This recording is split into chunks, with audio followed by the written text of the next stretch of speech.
Votre santé à présent avec ce nouveau pavé dans la mare du professeur Philippe Even. Bonjour. Bonjour. Auteur du guide des 4000 médicaments utiles, inutiles ou dangereux, ce fut un carton de librairie. Voici à présent la vérité sur le cholestérol aux éditions du Cherche Midi. L'ouvrage sort le 21 février, mais le Nouvel Observateur publie Les Bonnes Feuilles cette semaine, dossier dont nous sommes partenaires. C'est une thèse stupéfiante que vous défendez, professeur. Le cholestérol serait un ennemi imaginaire. Ça concerne quand même 5 millions d'entre nous. Ennemi imaginaire. Totalement. C'est la plus grande erreur médicale, je crois, de tous les temps. Ouais. Et c'est aussi la plus grande arnaque, escroquerie, comme vous voudrez, de l'industrie pharmaceutique. Qu'est-ce qui vous permet de dire ça? Voilà. Pourquoi Parce que ennemi héréditaire? Les artères se bougent quand même. Oui, mais le cholestérol, il est rigoureusement pour rien. Il y a d'autres causes qu'on commence à dépister, à analyser. Le cholestérol n'y est pour rien. Le cholestérol, c'est bon pour la santé? Vous avez pas allé. C'est pas que c'est bon, c'est indispensable pour nos fonctions essentielles, fonctions cérébrales, fonctions sexuelles, fonctions musculaires, fonctions cardiaques. Et en plus, le faire descendre très bas, ça crée des diabètes. Il y en a 400 000 aux États-Unis aujourd'hui fabriqués par les statines.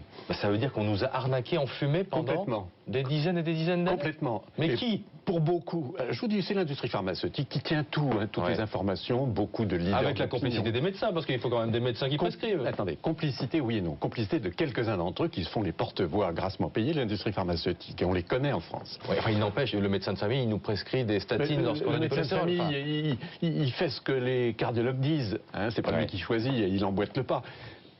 On a tous été nourris, moi aussi, j'ai cru longtemps à ça. Ça fait 50 ans qu'on nous raconte que le cholestérol est dangereux pour les artères. Qu'est-ce qui a provoqué la bascule chez vous alors? L'apparition.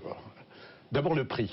Je veux dire que la France gaspille plus de 2 milliards d'euros, presque la moitié de la dette de la sécurité sociale, plus que tout ce qu'elle dépense pour les handicapés, 3 fois ce qu'elle va ponctionner encore aux hôpitaux qui sont exsangues cette année, etc., pour des molécules qui ne font rien, comme on le sait maintenant, le cholestérol n'est pour rien, on le sait depuis 20 ans dans la maladie, les statines le diminuent, certes, avec des risques, mais sur les complications cardiaques, que les cardiologues prennent la peine de faire ce qu'ils n'ont jamais fait, de relire toutes les études qui ont été faites dans le détail, et ils s'apercevront de quoi? Qu'elles n'ont aucun effet positif. Ça veut dire que vous dites ce matin aux patients qui sont sous statine d'arrêter tout de suite. D'arrêter? Oui, tout de suite même. On n'est pas... La pilule, c'est un médicament, si on l'arrête, on risque d'être enceinte le lendemain. Là, les statines, c'était censé être des médicaments qui agissent lentement, sur le long terme, petit à petit. Alors les arrêter d'un coup n'a aucune importance. Bon, vous avez épinglé les labos. Qui peut arrêter alors cette imposture des labos? Eh bien, elle va s'arrêter toute seule. Pourquoi dites-vous ça? Parce que toutes les statines vont être génériquées au mois de juin. À partir de là, ça ne rapporte plus rien aux grandes firmes. À partir de là, elles vont non seulement s'en détourner, mais essayer de trouver autre chose pour les remplacer.